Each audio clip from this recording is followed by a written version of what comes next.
Hello everyone, welcome to Islander EI, and welcome to the most secure browser, Pwning Chrome in 2016 to 2019, with Gengming Liu. Before we begin, I've got a few notes. If you'll stop by the business hall located in Mandalay Bay, Oceanside and Shoreline, level 2, that's where the welcome reception will be at 5:30, and it's also where the Black Hat Arsenal is being hosted. The Pony Awards tonight are in Lagoon JKL at 18:30. Lunch is in Bayside AB from 12:05 to 1:30. If you'd do me a favor and do what they said a second ago and silence your phones for me, that would be great. And other than that, let's get a great round of applause and get this talk started.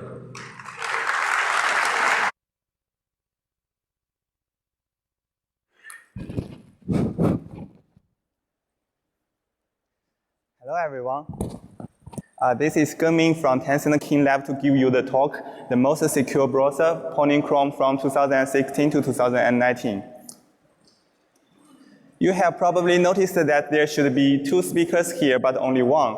This is because my partner, Zhen, cannot come because of the visa. So, but don't worry, I will have him share his part. And we are both security researchers at Tencent Security Lab.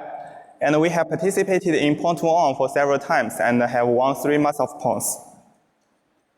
And our presentation is in 4 parts. Let's go to the first part, the SET set. Now let's type main set in the terminal. Set is short for semantic equivalent transform. Zhen came up with the idea in the late 2016 and added it into his fuzzer. It's easy to use. We feed it with JavaScript files, and it gives us new JavaScript files. Before we go into details of set, let's see the state of the art. Nowadays, when we talk about browser exploitation, the JavaScript engine has been a more and more attractive target. More and more people began their research in this field and publicized their findings, such as papers and tools. This year only, there are Fuzzer and Code Alchemist. Both are amazing tools. So, what is fuzzer? There are many answers. Here are 2 of them. On the one hand, fuzzer is an I/O process. It consumes the input and gives output. On the other hand, fuzzer can be viewed as a searching process. We are hunting for crashes, aren't we? Different views bring different questions. One of the most important questions is that why there is no mutation-based fuzzer looks like this. It receives a JavaScript file and transforms it into the abstract syntax tree. Then it does mutation on the AST, and finally it transforms the mutated AST into JS again. Of course, it will also implement the built-ins, including the built-in objects and built-in methods. It chases the creation of the scopes, the records, the variable, and the type information. If a variable is a function, we are also interested in its signature. When it comes to mutation, there are different strategies. Crossover, like the splice phase in the AFL. Also, it can do add, delete, replace, and the other modifications. Back to the question, why there is no paper or tools like this? My answer is that the idea is so instinctive that nobody thinks it deserves to mention in public, like what I am doing now. But actually, it is very effective. And this is the first bug he found in V8, which is exploitable. It's a typical redefinition bug. It redefines its concat spreadable symbol and breaks up the assumption of V8. He found the bug, but it doesn't belong to him. Someone else reported to Google. And you may notice the question mark in the title. But actually, the bug is very good to exploit. The total exploit, which pops up a calculator, is no more than 30 lines. If you are interested in the garbage collection of V8, this bug is a good startup. And so bug collision is the most annoying. It also reminds me of another bug. That is, we used it to pawn Edge browser in Pwn2Own 2016. It's also a redefinition bug. We found it by fuzzing, but the bug is too easy to audit. And that's why we were so nervous when Loki tried to pawn Edge before us.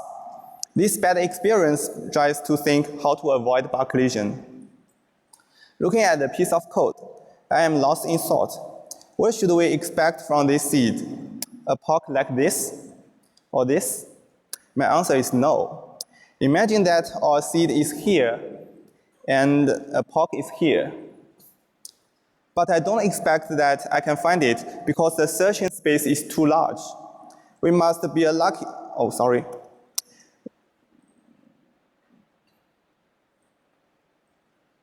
We must be a lucky dog if we find it. And how about this? Looks good, and there are still 2 stars in the searching space. It can be smaller, and there are even no stars. But don't worry, we should believe that there are many hidden stars in the picture. And this is what set does. In the picture, they are so close to each other that you cannot tell from them. Set tries to find the POC very similar to the seed. And we found CVE 2016-5198 from this seed. We used it to pawn Chrome in Mobile Pwn2Own 2016. Let's see what set did with the seed. It wrapped the assignment statement with the function declaration. Of course, we must call it at the original position because JavaScript doesn't implement dynamic scope. And we use check catch in case it introduces new arrows here. In fact, the check catch is very important. It stopped the compiler to inline the new small function. And we inserted an empty loop. In general, empty loop can speed up the optimization. And we repeated the check catch statement. Because V8 changed something about handling the recursion, we rewrote the POC in the form of for loop. And that is my job. That's how set mutates a seed. The new files are very similar to the original seed, but they have different CFG and DFG, and we expect compiler will generate different JIT codes. The list is far from being complete, but it shows some very useful transformations. We also label each with stars. More stars means more effective, at least in our fuzzer. Loopanize wraps statements with loop structures such as for and while. We have seen functionize empty loop and repeat in our last example. Set also inserts some statements which triggers garbage collection. Conditionize includes jump and compare, such as if statements. Take functionize as an example. What can we do with this assignment statement? There are at least 7 kinds of transformations. Besides, each function can be both global or local, so there must be more transformations we can take. It's like the isomers. They have the same elements but different structures, and their characteristics are totally different. And here's a story from him in the first-person narrative perspective. I ever disabled all the other faces, but only enabled the set face. I ran the fuzzer 3 nights on my poor Surface Pro. And every morning, I opened the door and took a peep at the screen. And in the 3rd day, I found crash detection. At that moment, I was quite confident that the crash must be good and likely to be exploitable. All the transformations of set also have the smart version when we know the context.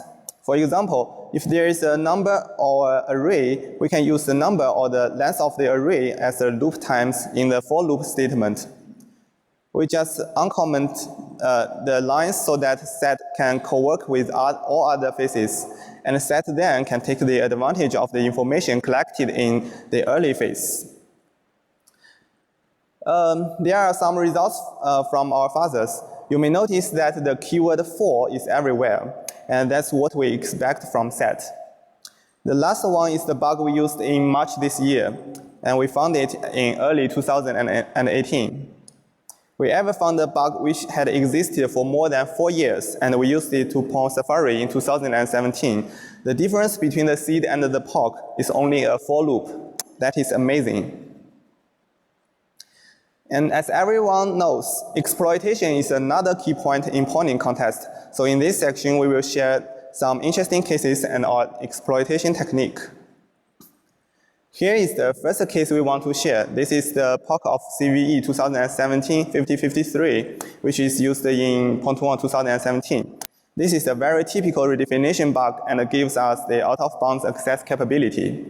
However, not like the other arrays functions, index of and includes can only return a Boolean value or an integer. So there is no out-of-bounds write, and we cannot get a pointer from this out-of-bounds read. It is worth mentioning that In May this year, Stephen from Google posted a technical article on Project Zero's blog about exploiting a similar bug in JIT. In the blog, Stephen introduced a way for leaking the array buffer back in store suggests, so I'm not going to talk more about it. But there's a difference between two bugs. In this redefinition bug, we can set the array's length to 0, and its element array will point to the empty fixed array, which means we can leak the pointers located in the pre-allocated old space. In 2017, there is a code space pointer in the old space, so we can leak it. After we got the address of the code space, we can put our share code, which is constructed by double value in JIT on the code space. This is also known as JIT spree. So the only thing we need is to control the PC register to jump to our share code. Also similar to Stephen's approach, we use the string compare for next step. There are several string types in V8. For external string, it holds a pointer which points to another string in other components. For example, the WTF string in Blink. And the string in other components always use virtual function call for the comparison during the index of search. So if we can fake an external string and control the virtual table, we will have the PC control. And here is the layout of the faked external string. The type information of the string is stored in the tag field, so we need to carefully construct the map. And the external pointer points to the fixed virtual table, while the comparison function is at the 5th index of the virtual table. And after carefully constructing the string, we put the address of the fake external string on V8 heap, and use the out-of-bounds compare to trigger the virtual function call and jump to our share code. So that is the first case we want to share. Before the next case, let's go back to Mobile Pwn2Own 2016, and this is my first exploit on JavaScript. There are two optimized functions, and in check function, the optimized code would write the number directly to the property in native assembly. However, we have already reset the global variable m in CTOR function, so it will lead to out-of-bounds write on empty fixed array. In this bug, we proved that the out-of-bounds access on empty fixed array can lead to arbitrary address read and write. And if you are interested in the exploitation, you can find my talk on Kansec West 2017. Here, I really want to recommend the properties for exploitation.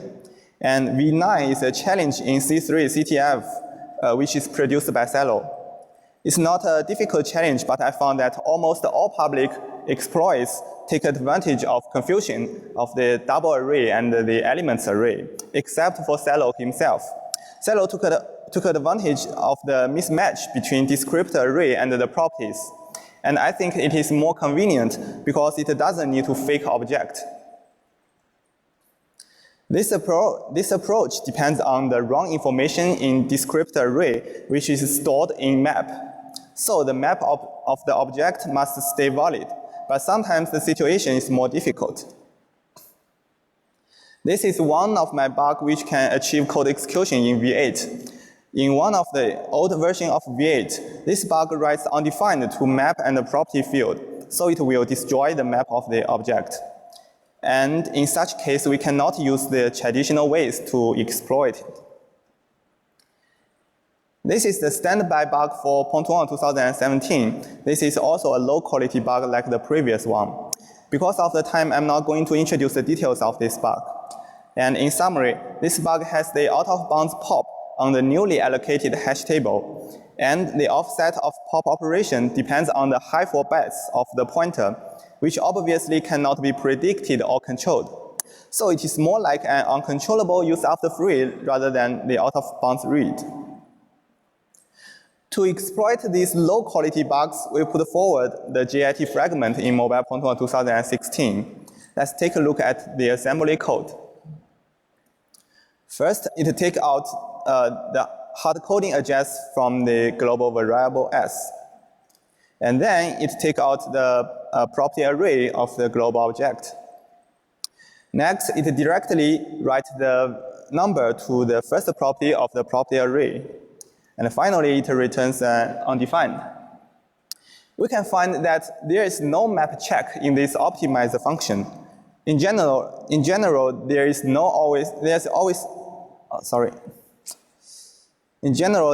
always no map check on the global variable. But if you modify this global variable, V8 will notify the optimizer function to de-optimize. But think about this question. What if we modify the global object by mistake? Or in other words, if we can use memory corruption to modify the global object, will the function bail out? The answer is no. So we put forward a template for of this approach. First, we prepare the global object and its properties, and then we prepare the check function to write on its properties and optimize it. After that, we trigger our bug to corrupt the global object S. And finally, we trigger the optimizer function again and write directly on the corrupted object. And take the second bug as an example. As I said just now, the out-of-bounds read always access on the freed memory, so we first prepare so many set objects live on V8 heap. Because the out-of-bounds read is uncontrollable, so we have to trigger the bug looply. And we use instance of to check the return pointer. Instance of is very safe, which can avoid segmentation fault during the loop. If we found a pointer which points to a set object, we save it in the global variable. And then we prepare the properties and optimize the function on the global variable. And actually, the set object is released. So after we spray so many null objects, it will be overwritten by null. And finally, we trigger the optimizer function again. It will directly write the prepared value to null. And the following step is as the same as the out-of-bounds access on empty fixed array. This is just an example that takes advantages of the elimination in optimizer function to exploit low-quality bugs. I believe you can find more of it. And now let's go to the third part, the Chrome sandbox bypass. Since 2016, we have successfully pwned Chrome 3 times in different ways. The first time is Mobile Pwn2Own 2016. We used a logical bug in renderer to start the web view in privileged app. And then we attacked the web view again to obtain the code execution with high privilege. And in recent years, kernel is a very popular attack surface in browser sandbox bypass. However, due to Win32k lockdown, it is very difficult to attack kernel inside the Chrome sandbox. In 2017, we found that CLFS is a good attack surface which can be accessed in Chrome. And we successfully got system at that time. Unfortunately, this attack surface is killed in Redstone 3 by the sandbox token. The third time is March this year. We used the use of the free bug in IndexedDB to bypass Chrome sandbox, and this is the main character in this section. IPC attack is very popular this year. At the end of last year, Ned Williamson first publicly shared the attack against IPC. After that, Mark Brand from Project Zero also posted a blog about IPC bugs. We have learned a lot from their great sharings, so I want to thank them here. Before we go deep into the bug, we need to know more about IndexedDB. Here's the example of using IndexedDB in JavaScript. First, we can open a database with the given DB name and the version. The function will return a request. And then we can bind some callbacks to the request. If the database is successfully opened, it will be sent back through the upgrade needed callback, and we can obtain the database object from the event argument. After that, we can create object store and index on the database. We can also use delete database to delete the IndexedDB database. Because we already have code execution in renderer, we can directly call IPC functions in native way. There are 3 IPC interfaces related to IndexedDB, and we will focus on the first one, which is related to our vulnerability. There are 6 IPC functions defined in IDB factory interface. We can easily construct our POC in IPC calls. Firstly, we call open on DB1, which will first initialize the database in the browser side. After the database is completely opened, we call next 3 IPC functions inside the callback of the first open. It should be noted that not like the first call, the last three operations must be performed together, and these operations are all asynchronous, so each operation cannot be completely executed. IDB factory is responsible for managing IndexedDB database, and there is a database map in IndexedDB factory which holds a raw pointer to IndexedDB database. Notice that raw pointer is very dangerous in C++ because there is no any protection on a raw pointer. After the delete database with the false close flag, the raw pointer in the database map should be removed. However, there is an active open request when we try to force close the database. The open request will be performed during the force close, and it will create a new connection.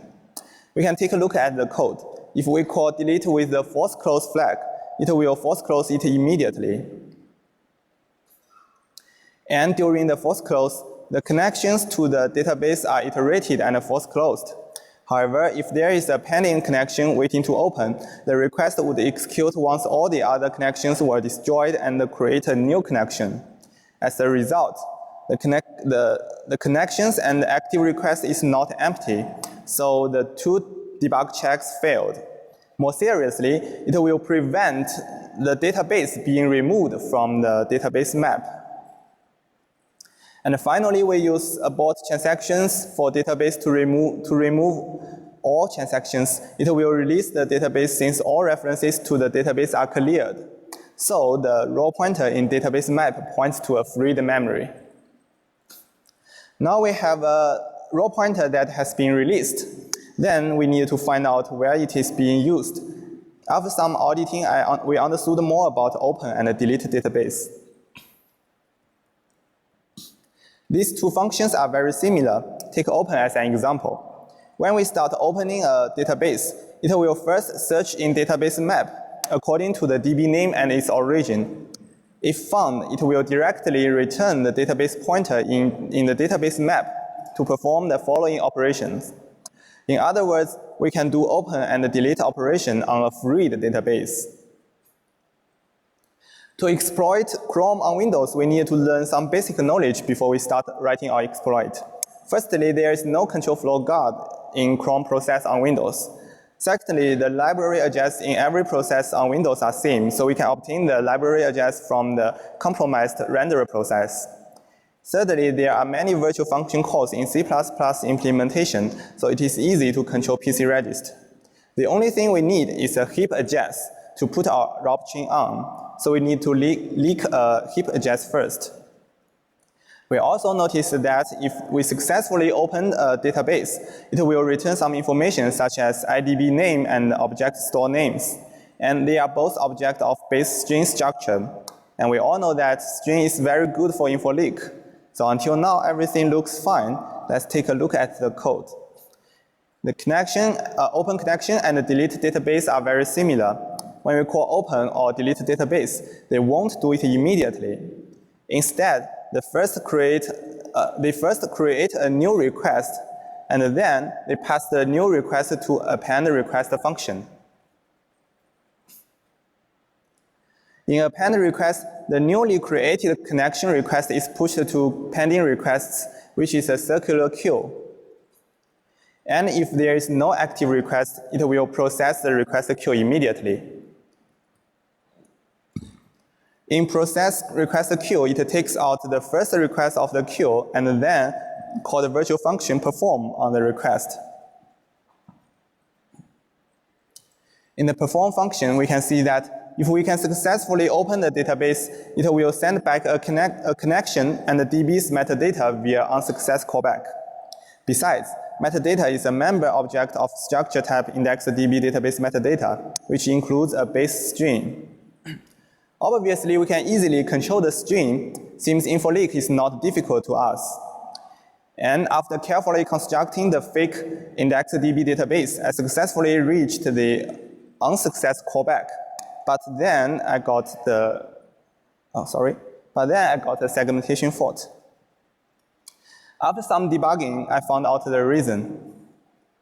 This is because there is also an STD map in metadata, which is implemented as the red-black tree in libc++. During the callback construction, it has to copy construct the IndexedDB database metadata structure, which needs to iterate the STD map. The end of the RB tree traversal will point to the object itself and represent the end. This means we have to know the address of metadata itself to end the traversal. But we don't know anything about the heap address. So we have no choice but to find other ways to continue our exploitation. Let's go back to append request. The active request is a member of IndexedDB database, which is fully controlled. And if it is non-zero, the function will return directly so that we can avoid segmentation fault in process request queue. Now let's stop the boring code analysis and to see the results in the debugger. First, we construct our persuade exploit. We prepared an array buffer in size hex 148, which is in the same size class as the IndexedDB database. And we set the active request to 101. Then we use blob to do heap spree.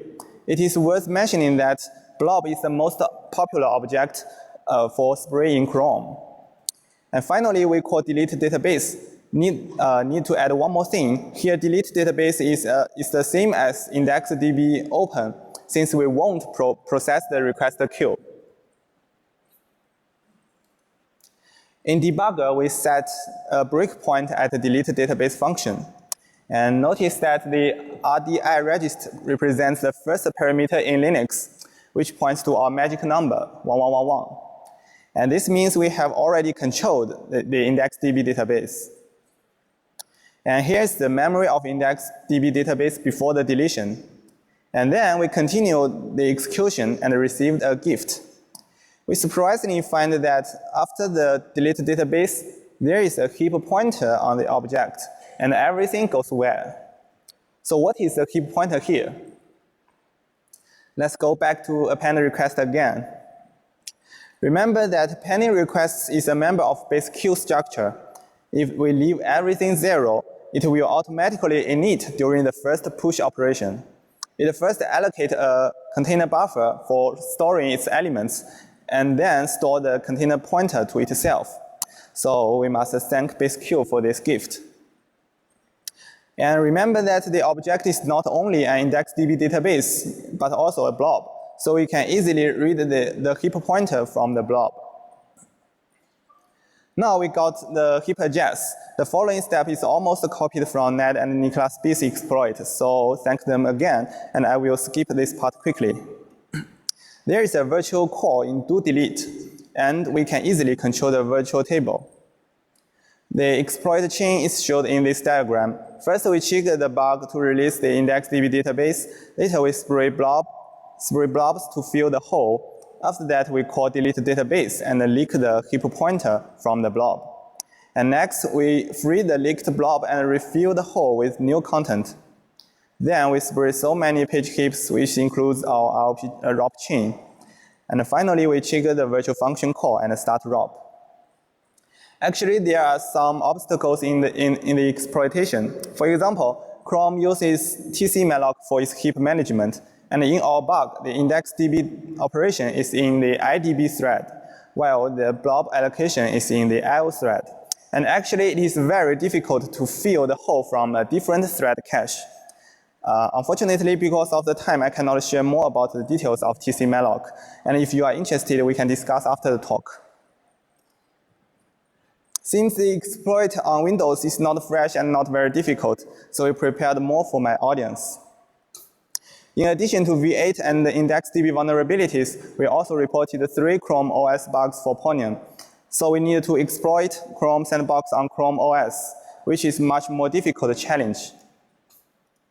The first thing I need to say is that Chrome on Chrome OS is very similar to it on Linux, because Chrome OS is actually a Linux kernel-based operating system.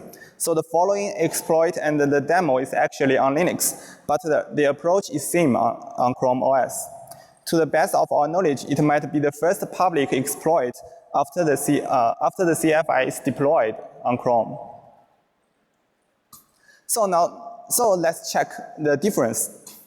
The biggest difficulty on Chrome OS and Linux is the clone control flow integrity, which protects all indirect calls, so we cannot attack the virtual function anymore. Besides, the binary and the library address in main process is different from the renderer process, so we have no binary and the library address this time. In history, we cannot find any bypass methods on clone control flow integrity except stack-based corruption. However, stack-based attack is also very difficult in Chrome.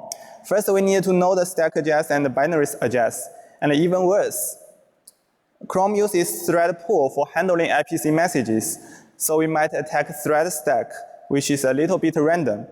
Besides, it also requires high-demand arbitrary address write capabilities. In summary, this seems to be an impossible task for me. But don't forget that Chrome is a huge system. We can easily tamper with lots of logic through memory corruption, not only the traditional PC control. So don't be trapped by rules, just free your imagination. There are more than 100 flags in Chrome, and some of them are interesting. When I was reading the Chrome's documentation, I found that the renderer command prefix might be the one I needed. To dig more about it, let's check how a renderer process starts. Each rendering process corresponds to a render process host in browser side, responsible for the management of the process. During the initialization, it first gets the value of renderer command prefix from browser command line. And then it prepends the renderer command prefix value to the command line variable. Finally, it uses the variable to launch the child process. This means if we are able to control the value of renderer command prefix, we will control the command line of the child process and launch anything we want. And here's the example. Start Chrome with the renderer command prefix flag. The value will be prepended to child process command line. As we said, render command prefix is stored in browser command line. So the next question is that, what is the browser command line? After a little research, we found that it is from a static function which returns a global pointer, and all command lines are saved in the switches of the global variable. So for command line injection, we only need two things. The first one is a binary address because the global pointer is located in the BSS segment. And secondly, we need an 8 bytes write to hijack the pointer. The mission seems much easier, but until now, we only have a heap address, no more leak and no write. So I want more. Luckily, base Q is more valuable than we expected. Base namespace implements some basic structures. Some of them are very similar to std, but a little bit different. Base Q is an example. It is like stdq, but use the circular deq instead of deq for its container. Base Q is a 4-pointer size structure. The layout is as follows. The first field of base Q is a container pointer which points to the elements array. And the second field is the size of the container array. The third field is the front index of the queue. And the last field is the rear index of the queue. Remember that we can append requests for any times with no side effect. So we can play with the queue freely. And there are two different situations.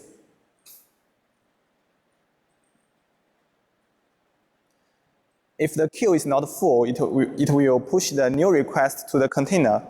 Since we can fully control the container pointer, we can write the new request pointer to any address.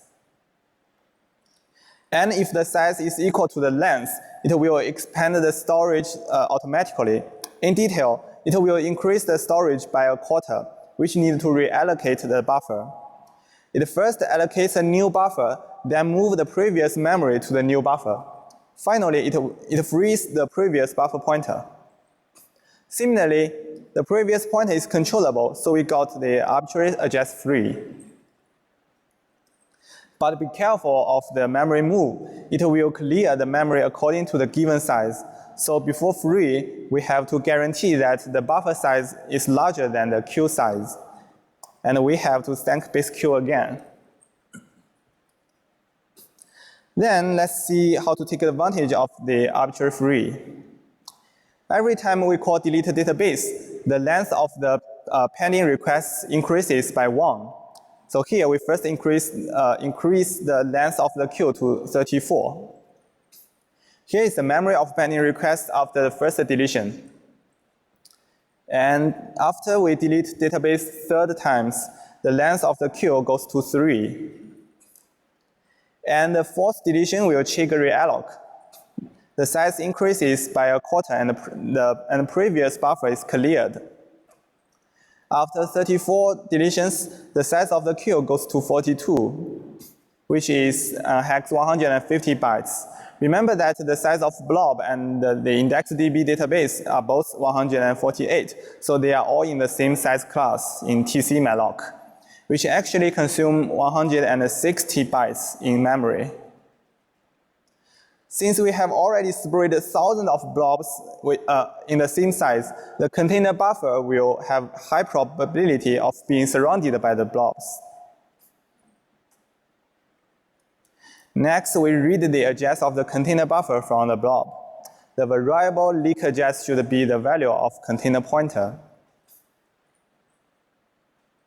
And then we subtract the leak address from the size of the structure. And this is very important.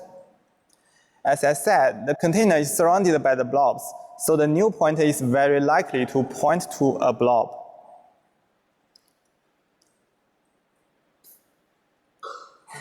So here's a diagram. The leak address points to a blob that we spread. Then we use the arbitrary free to release the leak address. And the blob is freed. And then we immediately open a new database with a different name. Thanks to thread cache, the newly created database can reuse the space just released very stably. So now there is a database pointing to the same place as the blob. The handles of the blob in both sides are still valid, so we can also use the blob to read the content of the new database. From the vtable of IndexedDB database, we got the binary address. The last remaining problem is the 8 bytes write. We can now fully leak and control the IndexedDB database, so we can try more IPC calls in IDB database interface. According to the IPC name, we choose two candidates, rename object store and rename index. Remember that object stores are stored in an std map, which is a member of metadata, while indexes are stored in an std map, which is a member of object store. Just as their name imply, the two IPC calls can modify the name of object store and index. Let's take a look at the rename object store first. Before renaming, it will check if the current name is the same as the one it saved previously, and I found it is a little bit difficult to bypass this check, so I turn to the next one. There are also many checks on rename index, but fortunately, they are not very difficult to bypass. Besides, we can find the comment is interesting. It is a to-do comment to add the same check as the rename object store. Eventually, we can modify the name. At first, I thought I could do arbitrary address write through the strings character array, but I found out that rename was done by std move, which would cause the original character array to be freed and then replaced with a new one. Let's take a look at base string. There are two different forms of string. If the string length is greater than 24 bytes, it will use an external buffer to store its data. And std move will free the external buffer and replaced by a new one. Well, if the string length is less than 24 bytes, it will inline the data. And in this situation, even with std move, it will write down the controlled data to the original place. Remember that we only need 8 bytes write, so it is enough for us to control the pointer of the command line. Let's see the diagram of the objects. Notice that everything in the graph is controlled by us, and we can modify the index name through IPC. Because everything is in control, we can set the index metadata to the address of a global command line pointer, which is in BSS segment. At the beginning, the pointer points to the original command line, which we cannot control. And then we use rename index to change the pointer and point to our fixed command line object. So now we can control the command line of the browser. And here is the version in JavaScript. And surprisingly, I found I was able to put everything in one blob. Actually, there are more obstacles and difficulties during the exploitation, but because of the time, I cannot share them all. So at the end of our talk, let's see the demo.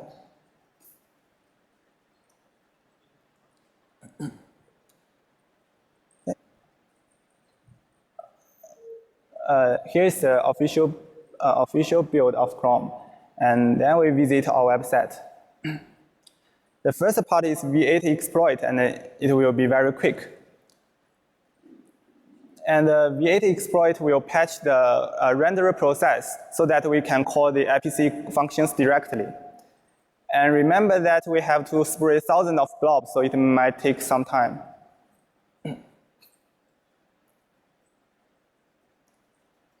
And in the last stage, we open a new renderer process by the frim in browser. And let's check the task list.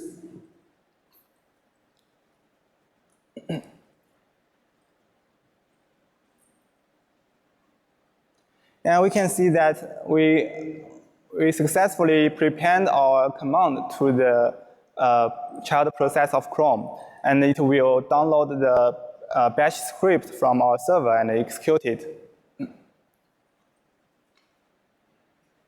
So that is all for my presentation. And thank you for your attention.